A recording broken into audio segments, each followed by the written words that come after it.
और जापान के news channel के एक टॉक शो में जापान की famous Waseda university of business school के प्रोफेसर ने यह कहा कि मोस्टली इंडिया दुनिया का नेक्स्ट सुपर पावर बनेगा। इनफैक्ट हिरोशी हिराबाशी जो इंडिया में 1998 से लेकर 2002 तक जापानीज एम्बेसडर थे, उन्होंने एक बुक भी लिखी थी जिसका नाम है India the last super power. Hi hello welcome back to my new video. तो आज की वीडियो में मैं रिएक्ट करने वाला हूँ।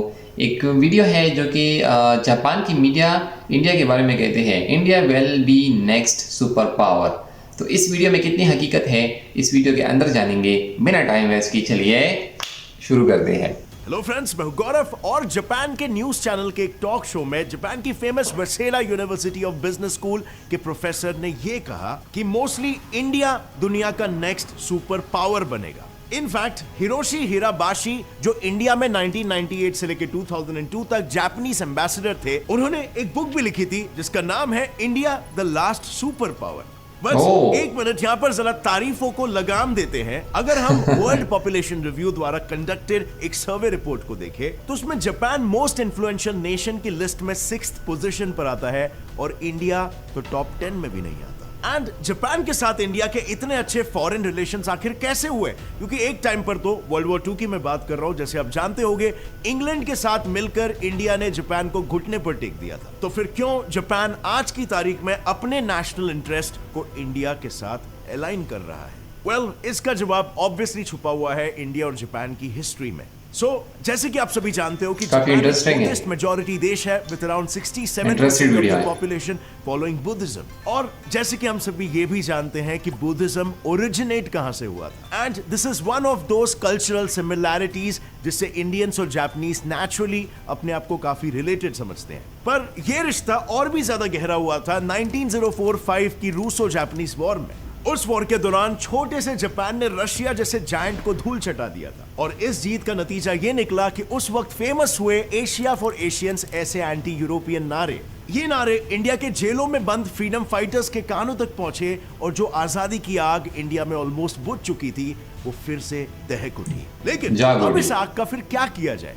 इसके लिए इंडिया के पास दो ऑप्शंस थे। एक, या तो वो जापानीज आर्मी का ब्रिटिशर्स के खिलाफ साथ दे, या दूसरा ब्रिटिशर्स को जापान के खिलाफ उनकी वॉर जीतने में मदद करे, ताकि वो हमें बख्श दे। And now as we all know, ऐसे में नेताजी सुभाष चंद्र बोस जी ने पहला ऑप्शन चुना। लेकिन ये तो नेताजी के विचार थे। ज्यादातर फ्रीडम फाइटर्स को ब्रिटिशर्स का साथ देना ही ज्यादा फायदेमंद लगा, जिन्होंने कंडीशन रखी थी फ्रीडम फॉर फ्रीडम। ब्रिटिशर्स की मांगे बिल्कुल साफ थी। इंडियंस अगर ब्रिटिशर्स को वर्ल्ड वॉर जीतने में मदद करेंगे तभी इंडियंस को आजादी मिलेगी। और फिर क्या था, ब्रिटिश इंडियन आर्मी ने जापानीज, इटालियन और जर्मन इन तीनों को हरा दिया। और ये देखकर लॉर्ड कर्जन ने ये तक कह दिया था कि अगर किसी ने इंडिया को अपनी मुट्ठी में कर लिया तो मानो उसने पूरे दुनिया को अपनी मुट्ठी में कर लिया।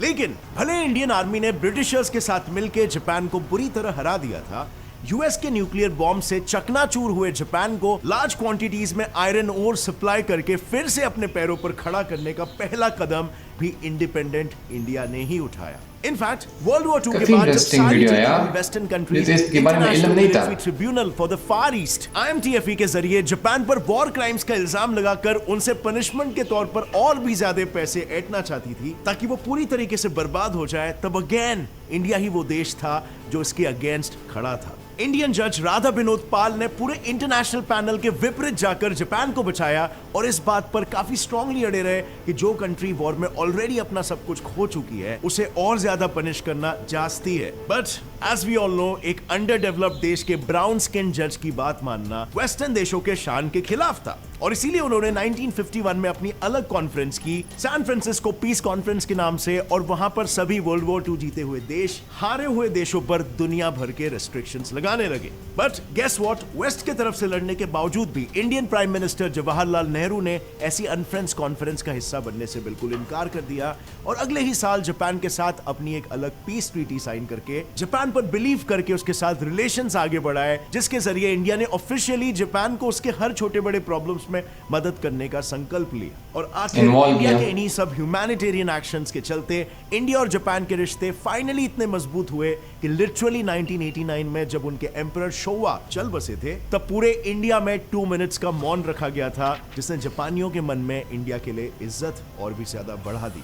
अब अगर हम प्रैक्टिकली देखने जाए ना तो मिलिट्री पावर और ह्यूमैनिटेरियन बिहेवियर ही वो दो चीजें नहीं है जिसकी वजह से जापान को ऐसा लगता है कि इंडिया सुपर पावर बनेगा। According to world population review report, किसी भी कंट्री को सुपर पावर डिक्लेयर करने के लिए उसमें एटलीस्ट 5 चीजें होनी बहुत ही जरूरी है। Number 1 military alliances, number 2 international alliances, number 3 political influence, number 4 economic influence and lastly strong leadership, जिनमें से इंडिया के पास 3 चीजें तो पहले से ही है। Like number 1 military alliance. आज UAE, Russia, France, Israel, Afghanistan and in fact US भी मिलिट्री में हमारा एलाय है। और अगर हम नंबर 2 की बात करें जो है इंटरनेशनल अलायंस, तो मेजर इंटरनेशनल फोरम्स जैसे यूएन, G20 और FATF जैसे और भी इंटरनेशनल ग्रुपिंग का इंडिया फाउंडर मेंबर है और इस वजह से इंडिया के इंटरनेशनल अलायंसेस ऑलमोस्ट हर कंट्री के साथ अच्छे हैं। और नंबर 3 की अगर हम बात करें तो वो है स्ट्रॉन्ग लीडरशिप। इंडिपेंडेंस के बाद पहले प्रधानमंत्री नेहरू जी ने NAM मूवमेंट को स्टार्ट किया था जिसने वर्ल्ड को यह क्लियर मैसेज दिया था कि इंडिया एक सेल्फ मेड लीडर है।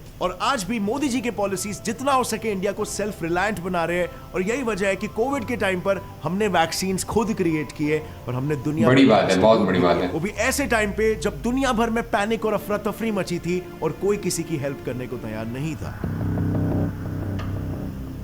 अब बात करते हैं हमारे पास क्या नहीं है और वो है 2 चीजें, political influence and economic influence. इस चीज को अचीव करने के लिए हमें यूएन सिक्योरिटी काउंसिल UNSC में परमानेंट सीट की जरूरत है और ये सीट जापान हमें दिलवा सकता है क्योंकि जब से यूनाइटेड नेशंस बना है तब से उसके परमानेंट सीट पर बस 5 देश बैठे हुए हैं, यूएस, रशिया, यूके, चाइना और फ्रांस। एंड इंटरेस्टिंगली यही वो 5 देश है जो वर्ल्ड वॉर 2 के बाद काफी अच्छे खासे कंडीशन में थे, पर वो दौर कुछ अलग था और आज 70 साल बाद वर्ल्ड ऑर्डर बदल चुका है। अब वक्त आ गया है कि UNSC के परमानेंट सीट्स में भी एडिशंस हो, बट जैसा कि हम सब जानते हैं UNSC की सबसे बड़ी प्रॉब्लम यह है कि उसके परमानेंट मेंबर्स जो किसी भी रेजोल्यूशन का समर्थन या रिजेक्शन उसके प्रोज एंड कॉन्स को देखकर नहीं करते, वो इंस्टेड अपने पर्सनल इंटरेस्ट के हिसाब से डिसीजंस लेते हैं। फॉर एग्जांपल यहां पर जापान और इंडिया की ही बात ले लो जो करीब 2004 से जर्मनी और ब्राजील के साथ मिलकर UNSC की परमानेंट मेंबरशिप के लिए पुश कर रहे हैं, लेकिन चाइना है कि इन दोनों कंट्रीज के साथ चल रहे